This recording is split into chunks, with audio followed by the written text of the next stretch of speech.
Don't look now, but there is another game heavily inspired by Everquest and being made by an indie dev. And we actually got to play it recently. Evercraft Online is an MMO in development by Hidden Tree Entertainment that brings the aesthetics of Minecraft to the world of Everquest, or more appropriately, the world of Ardulan.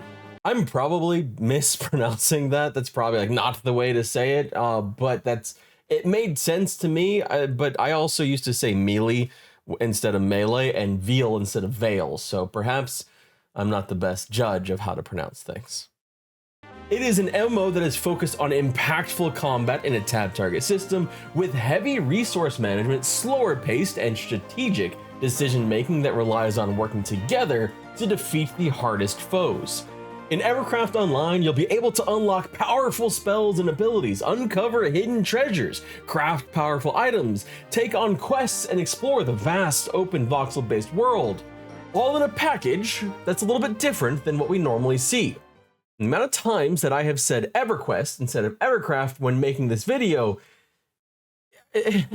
just forgive me if I get a slip up here and there. This is the second time I've recorded this video. Now, we got to play this game recently in an open testing phase, and I want to stress here, and this will be stressed again a couple times in the video, that this is a pre-alpha state, a very, very pre-alpha state. Or it is currently in version like 0.8 something or other in pre-alpha, so consider everything you see in development. But we did get to play it a lot, and I have thoughts. I have a lot of thoughts. I mean, I'm kind of insufferable in that way. I have thoughts about everything. And so before we get too far into discussing all the different parts of the game, I want to compliment them on something that I was actually a little bit worried about: server stability. They actually did incredibly well with what I was expecting to be a kind of an influx of players, because, you know, we're kind of a ravenous group, and anytime any game like this pops up and there's a free test, we jump on it, eager to try it out and see, is it the thing that we have been missing? Is it the thing that we've wanted for a long time? Is it an alternative to the things that are already out there, the things that we've been getting for the last 10, 15 years or so? And honestly, the servers were pretty damn stable. There was a couple server outages while I was playing, some server resets here and there, but I didn't really have any lag. I didn't really experience much. I mean, I experienced the things that you would normally experience with an MMO type launch or a test like this, where like there was not much to kill at different times because there was just so many people playing. And that's a pretty good sign that they were able to do that. So compliments to the team on being able to manage this test. Essentially what amounts to like kind of a stress test. But let's talk a bit more about the game itself. Evercraft Online boasts a robust number of classes, even in these early stages of development, as well as several races, though only the humans and ogres have their own starting areas at the moment. Elves are essentially treated as humans at this stage, kind of leaving it like you get the aesthetics of it, but they are just basically humans. Each class has a distinct role and will be mostly familiar to fans of Everquest, as will the race choices. The influence of the classical experience of Everquest is very clear, but that's not to say that this is just Norath with a coat of Minecraft paint. It's not. And you see that first and foremost in the intentional world building. This is perhaps my favorite part of the MMO and the thing that I have the most glowing praise about. The world building, the intentional world building, the things that make me think, hey, the same kind of stuff that I really loved when I was playing Everquest for the first time. Not talking about playing Everquest years later. There's different things I like Everquest about.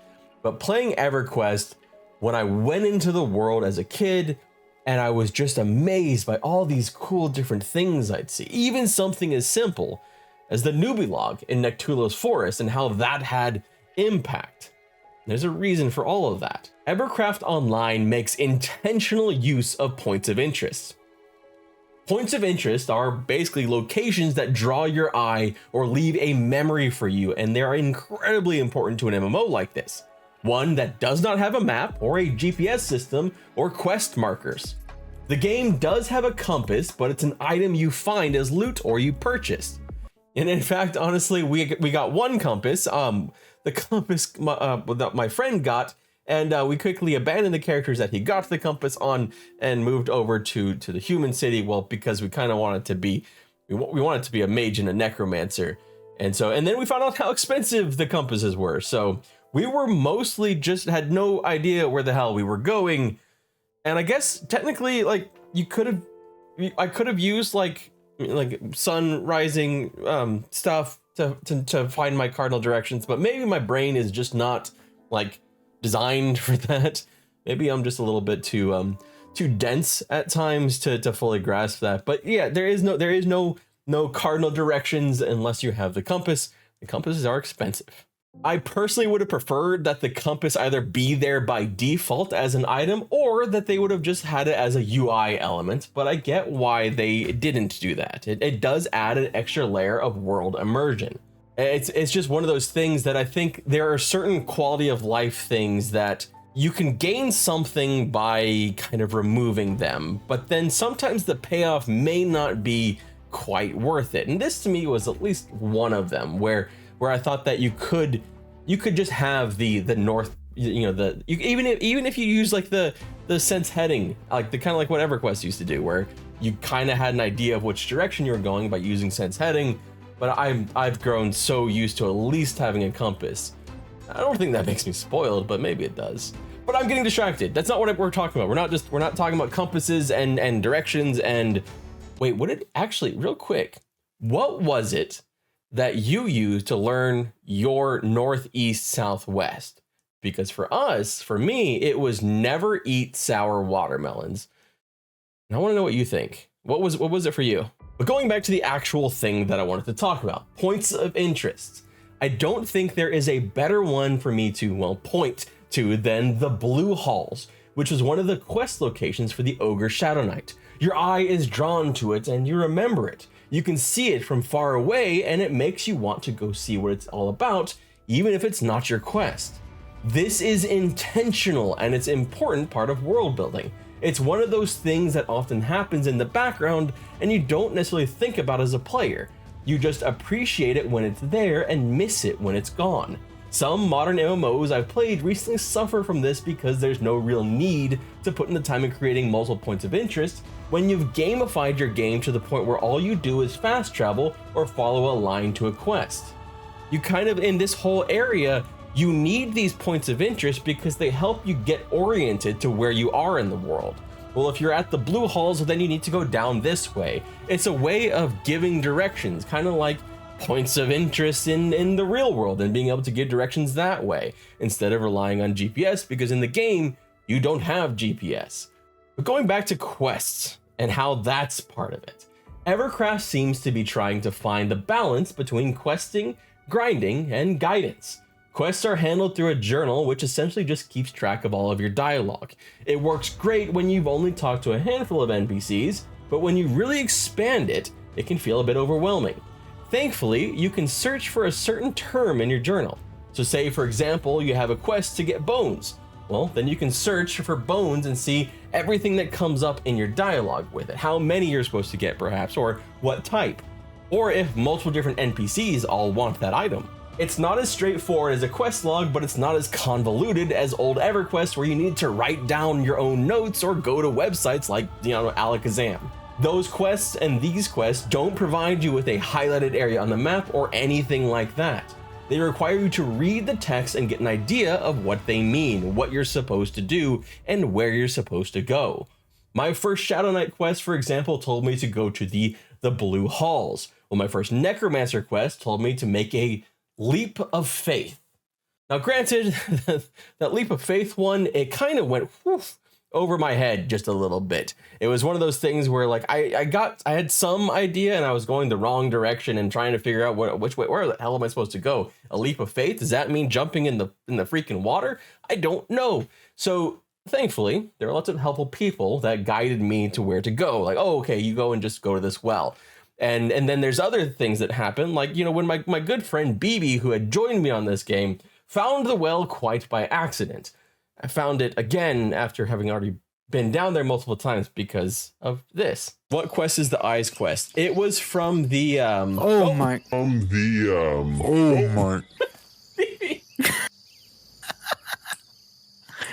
I didn't even notice where I was going. Oh my gosh, I gotta go all the way around.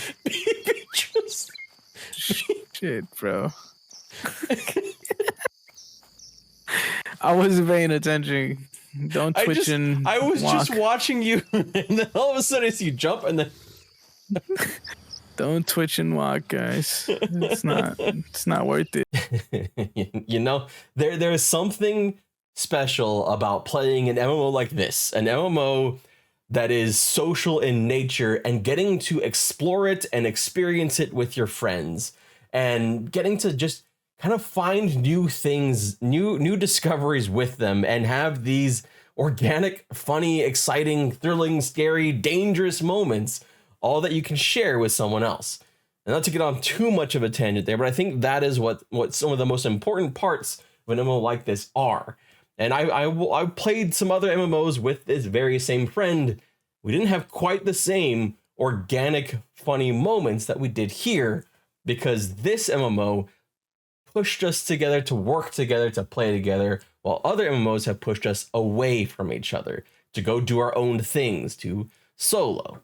And so just, at least Evercraft is helping facilitate that. And thank you to my friend BB for joining me, because he made this a lot more fun by being able to hang out with him. Evercraft Online is seeking a balance in a lot of ways. It's not just a balance in how they go about trying to figure out, you know, the guidance on quests, but also a balance in other parts of questing. There's a balance in whether you need to do the quests. I definitely felt like there was a huge benefit to doing them, experience and spells especially. But I also felt like if I just went out and murdered random NPCs like knoll pups or water elementals or skeletons, I'd also find meaningful progression for my character. And this, I think, is very important for a game like this, because one of those things, the things that pulls players apart, tends to be like, well, I'm on this quest and it tells me to go this way, and I'm on this quest and it tells me to go this way, and those quests not working together, not being something that can be completed together. In fact, that was an issue I had in WoW Classic in Season of Discovery, where you were disincentivized in a lot of ways from working together as a group, because there was a limited amount of NPCs and everybody needed to get the same things. One item for one person for the entire group just meant that grouping together just made your quest longer. And there was no point in just killing random things, really. Not when the quests offer too much experience. So you need that balance. You need some kind of balance to make the quest feel both meaningful, make them feel some kind of purpose to it, as well as make other things attractive to do as well. Like the age-old explore and grind type gameplay. And I think that's more important now because you're trying to capture both a classic audience, an audience of players that want that grind and explore type gameplay, as well as an entire generation that grew up with an MMO post 2004. An MMO that will rely on solely one or the other, just going out and killing things or just questing will, I think, struggle. Though the latter, the Quest Hub MMO, is by and large overrepresented in the MMO space, from World of Warcraft to Final Fantasy XIV to New World to Lost Ark and so many more, taking you from hub to hub to hub. There's not really an option of other things to do. Those are the most important ways to advance, and sometimes they are required to advance in any meaningful capacity. Evercraft has the bones of offering meaningful quests and meaningful exploration, as long as they can continue to strike that right balance and not fall too far into reliance on quests for progression, which I think at some points there may have felt a little bit of a push towards that, at least early on. We'll just have to wait and see exactly how it works out as development continues. The world itself feels full and very fleshed out in the areas directly in and around the cities. But if you explore out too far, you'll see the potential to add things like this awesome fort I found with multiple entries and what looks like several areas for named NPCs, but nothing there. No NPCs, no players, no quests, no items, nothing. It's there to be filled with exploration and things to enjoy. It's just not quite there yet. After all, this game is still very early in development, and all of that will come in time. Speaking of that, up to this point, you may notice that there are two big things that I haven't really covered yet: combat and graphics. And with the former, it's because it's hard to make a decision on combat this early. The combat is, for a lack of a better term, basic.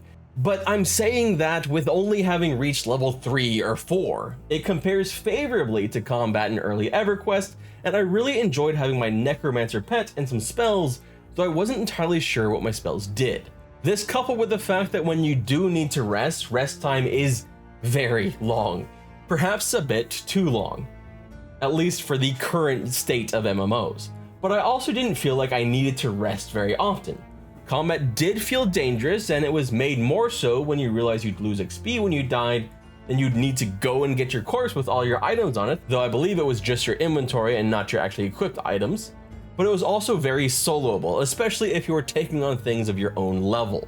There was definitely an ease of access there, as long as you didn't get 1 or 2 or 3 too many things, although it's also pretty easy to run away and escape from things and not die that way. In fact, I think most of my deaths came from me misclicking things, like accidentally attacking my guildmaster, or running into the wrong areas and getting attacked by guards because, well, I guess I was a necromancer, and they don't like it when you do too many unboxings in front of people.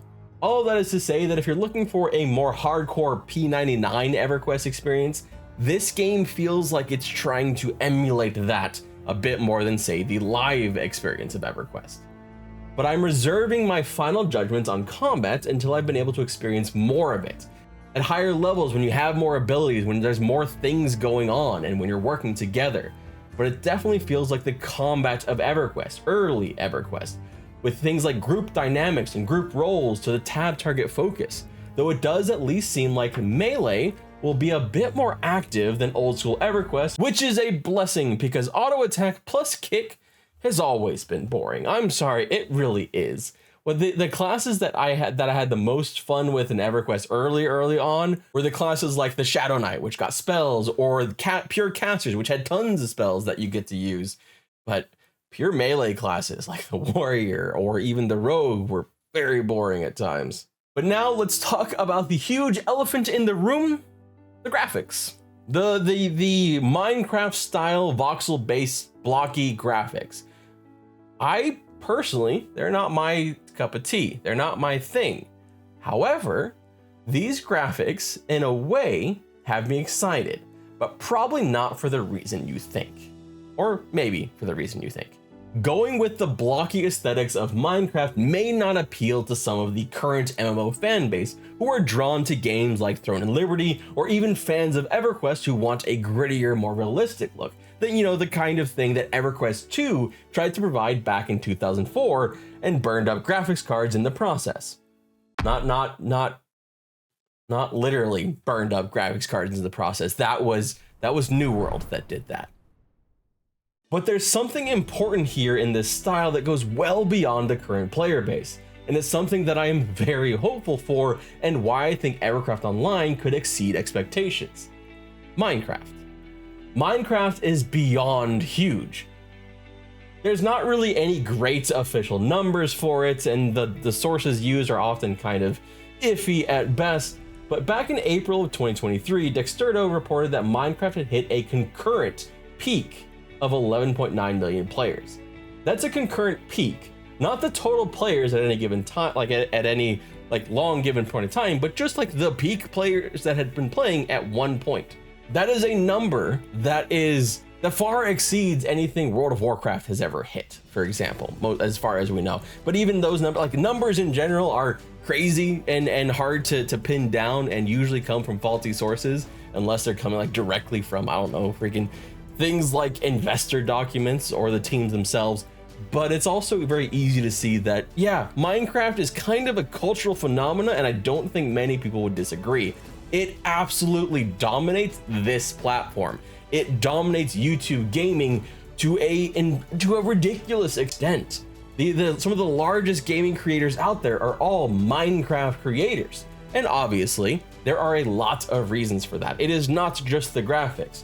There's a ton of different parts of that, to the modding community, to the different private servers, to all the different things you can do in Minecraft that you are not going to be able to do in Evercraft Online. It's not going to be a one-to-one thing here. But those graphics and the familiarity with those graphics, the they kind of could act like a bit like a bridge for that demographic of players who may have never ever tried a game like Everquest. Well, now maybe they might. Maybe they might try this new type of MMO. It's actually an older type of MMO because it looks like their favorite game and it has some appeal to it, that there's something there, and then they can get to experience a little bit of what made these games so special to so many of us. The social cooperation, working together towards common goals, the thrill and danger of delving into a dungeon or finding out the different stories and lore about things like that.